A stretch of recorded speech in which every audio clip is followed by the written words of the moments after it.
Bonjour tout le monde, c'est encore Allé, encore présent de trafic, qui continue avec son RPG RD.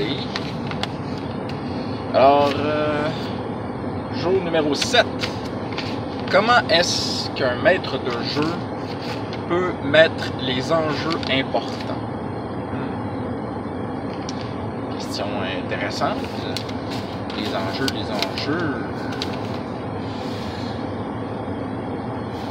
J'ai rarement eu à mettre autant d'emphase sur les enjeux. Généralement, les enjeux de par eux-mêmes deviennent importants parce que on dit, ok, si telle chose ne se fait pas, ben, il va se passer telle affaire. Mais généralement,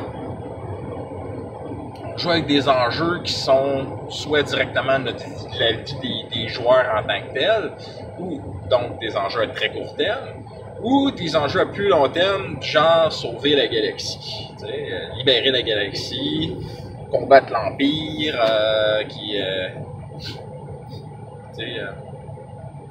combattre un méchant qui a l'équivalent d'une nuke en termes de jeu de rôle. Médiéval fantastique, bien entendu. Donc, ou éliminer un autre type de super arme. Mais là, mettre les enjeux importants. Je pense que la fois que j'ai mieux réussi, j'en ai parlé, je suis en train d'en faire un vidéo complet. C'était sur la planète Pergitor, que dans la game de Star Wars, la Mon Minos. Et c'est ça, j'avais.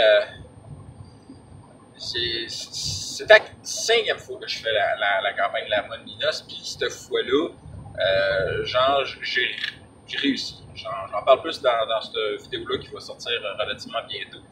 Fait que j'ai le temps de le monter dans le fond parce qu'il est fini d'enregistrer. Donc,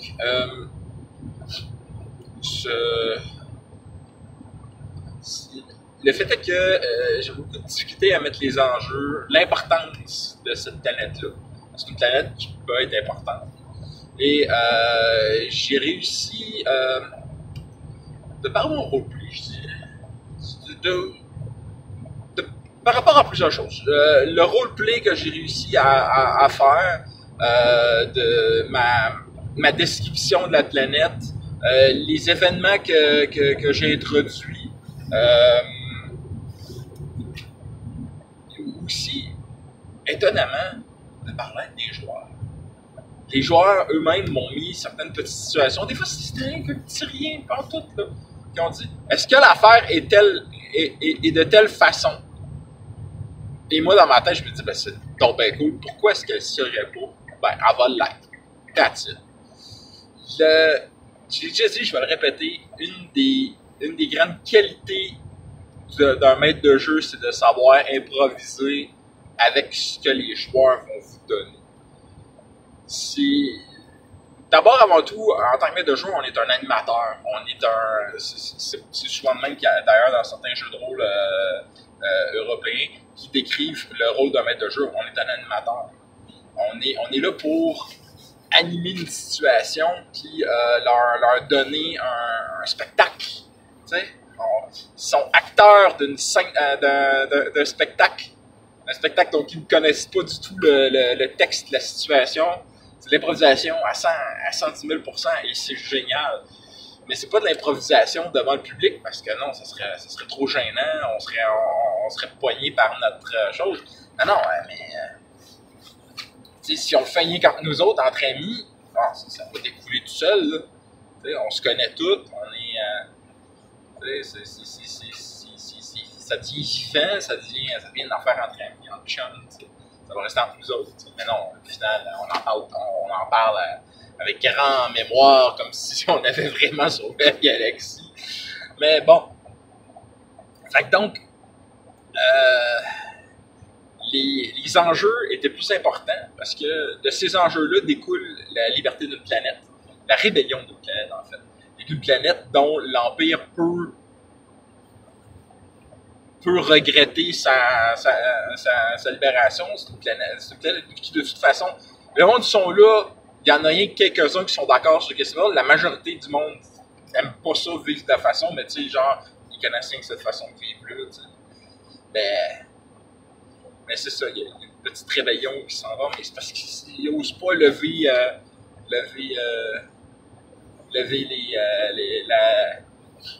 la voix, tu sais. Ils sont plus puissants qu'ils pensent. C'est ça les enjeux.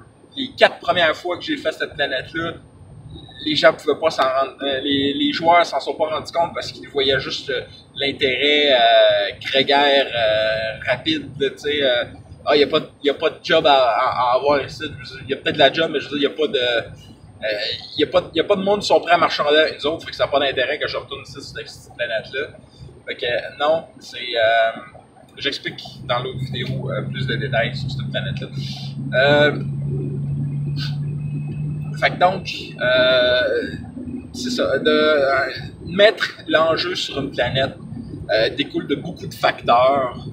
Certains que le DM va donner. Les facteurs d'autres que ça va être les joueurs qui vont donner et que le DM va devoir prendre sur lui de injecter dans l'histoire, dans le canon, si on peut dire. Tu sais. Je suis presque retourné dans Star Wars parce que tu sais, genre canon, pas canon. Mais c'est ça l'affaire. Ce que beaucoup de fans, en fait, plutôt d'auteurs ont fait, que maintenant ne sont plus canons dans Star Wars, ben, paf, ça tombe. Il y a des auteurs récents dans des séries, whatever, qui ont réinjecté ça dans le canon des événements passés. Mais c'est juste que c'est rendu. Allez, whatever. On n'est pas là pour se parler de Star Wars. Fait que. C'est. Je dirais ça. Alors, mes amis, il ne me reste plus qu'à vous souhaiter des critiques nombreux et des fumbles rares.